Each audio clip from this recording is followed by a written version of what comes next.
kabarnya ibu-ibu sehat? Alhamdulillah. Alhamdulillah. Nah, baik ibu-ibu, pada kesempatan hari ini kita akan mempelajari tentang pencegahan dan penanganan stunting melalui pemenuhan kesejahteraan ibu hamil.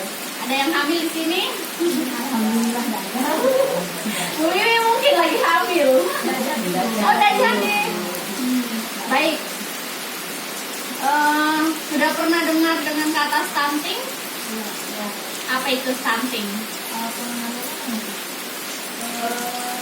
Tumbuh kembang anak. Tumbuh kembang anak yang tidak sesuai dengan usianya. Jadi kalau seumpama ibu-ibu punya tetangga atau punya keluarga atau punya anak, kok kelihatannya tidak tinggi badannya tidak sesuai dengan umurnya. Nah, itu ibu-ibu harus segera memeriksanya atau melaporkannya. Pertama kayak di sini mungkin di desa kan ada bidan desa atau tenaga kesehatan Pak. Nah, atau sama pendamping PKH, pendamping kesos, semuanya yang bekerja sebagai pekerja sosial itu bisa dilaporkan.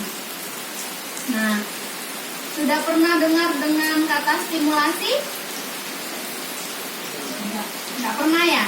Nah, jadi stimulasi itu rangsangan yang dilakukan oleh orang tua sejak janin dalam kandungan sampai anak lahir.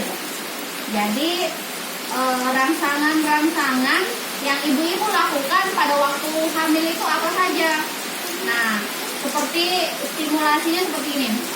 Ada 5 stimulasi untuk merangsang semua panca indera. Yang pertama pendengaran, kemudian penglihatan, perabaan, pembauan, ini mencium ya, pengecapan rasa, kemudian termasuk gerakan kaki dan jari-jari tangan serta mengajak berkomunikasi. Jadi ketika nanti ibu-ibu hamil atau saya juga nanti hamil, nah itu harus dilakukan stimulasi. Contohnya ketika umur 2 minggu atau trimester 1 itu berapa minggu? 3 minggu ya?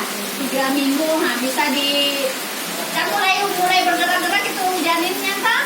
Jadi bisa langsung, entah itu ibu-ibu lagi senang dengar musik, dangdut atau apa, nah itu bisa dirangsang. Nah itu namanya stimulasi. Mendengarkan lagu atau dikasih sentuhan, kemudian dikasih penerangan itu kayak senter, itu bisa ternyata bisa dirasakan itu cahaya di dalam janin. Nah itu perlu dilakukan. Kemudian, syarat dan prinsip dalam pemberian stimulasi pada janin. Ada syarat-syaratnya ibu.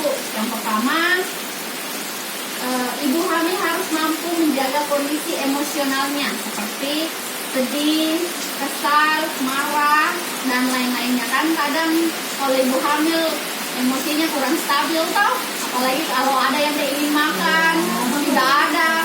Nah itu ternyata bisa juga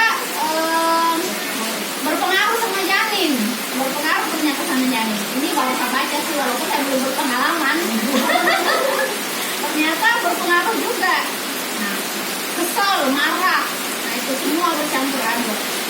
Nah, dan itu salah satu ciri-ciri penyebabnya stunting.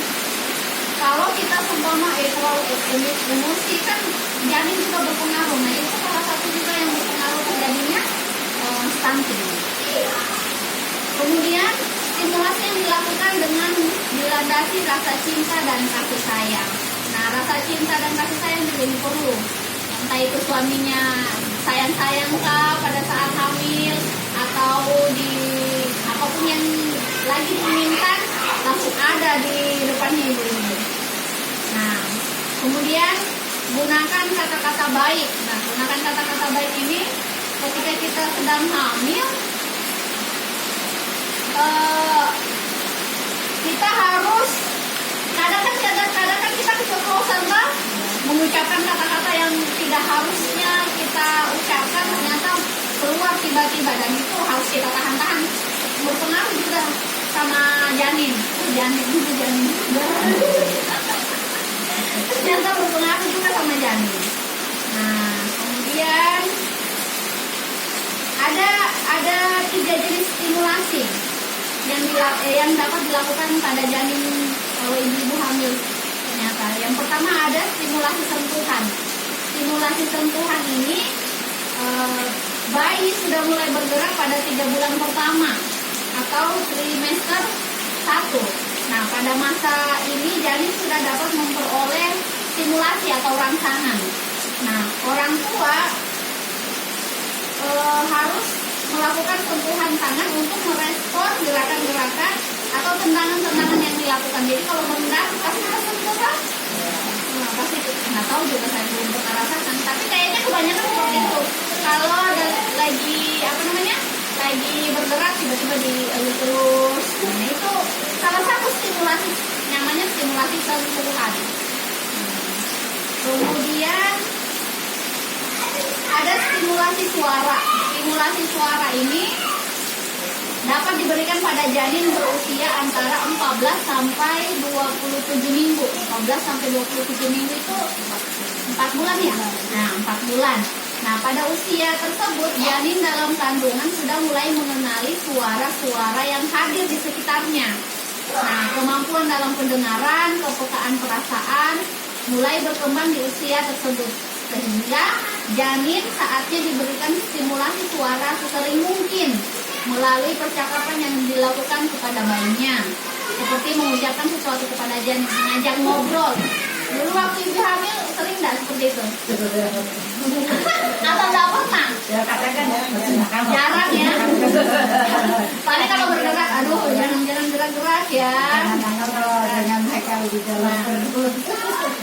Nah, itu stimulasi suara ternyata itu juga perlu. Nanti mungkin kalau ada anak-anaknya ibu yang sudah menikah, bolehlah dikasih tahu seperti itu. Apalagi yang kehamilan pertama ya, kan wanti-wanti. Nah, kemudian yang ketiga, setelah tadi stimulasi suara, ada stimulasi cahaya. Nah, janin berusia 22 minggu sudah dapat membedakan situasi terang dan gelap. Nah, oleh karena itu, stimulasi di usia 3 bulan atau triwulan kedua sudah dapat dilakukan untuk merangsang penglihatan janin, termasuk pembentukan sel-sel otak yang sedang bertumbuh agar dapat optimal. Nah, biasanya cara yang dilakukan adalah dengan mengarahkan cahaya matahari. Biasa kalau pagi-pagi kan jalan-jalan atau berjemur. Dulu mungkin ibu pernah lakukan seperti itu, jalan-jalan kalau hamilan pertama jalan pagi, atau dapat dengan menggunakan lampu senter. Nah, lampu senter dikasih cahaya, itu salah satu stimulasi. Tapi mungkin dulu ibu-ibu jarang lakukan stimulasi, nggak pernah lagi ya stimulasi seperti itu. Nah, dan ternyata kalau menurut modul ini itu harus dilakukan, ternyata baik untuk janin dan sebagainya. Oke, sampai sini ada pertanyaan ibu-ibu? Sudah ya? Sudah paham ya? Jadi ada tadi 3 jenis stimulasi ya. Yang pertama stimulasi sentuhan yang dilakukan di trimester pertama. Nah, kemudian ada stimulasi suara, itu di trimester kedua, suara dengan cahaya. Kemudian di trimester ketiga itu sama dengan di atas secara bergantian, maksudnya sama dengan suara, sentuhan, suara, cahaya itu dilakukan semuanya. Jadi semua, iya, jadi ada 3 stimulasi itu. Jadi sesering mungkin ketika ibu hamil harus dilakukan 3 stimulasi tersebut. Oke? Nah, ada pertanyaan tuh ya? Baik, kalau tidak ada pertanyaan, saya akhiri sampai di sini. Terima kasih sudah hadir dalam pertemuan ini. Semoga ibu-ibu nanti pulang selamat sampai tujuan. Saya akhiri. Wassalamualaikum warahmatullahi wabarakatuh.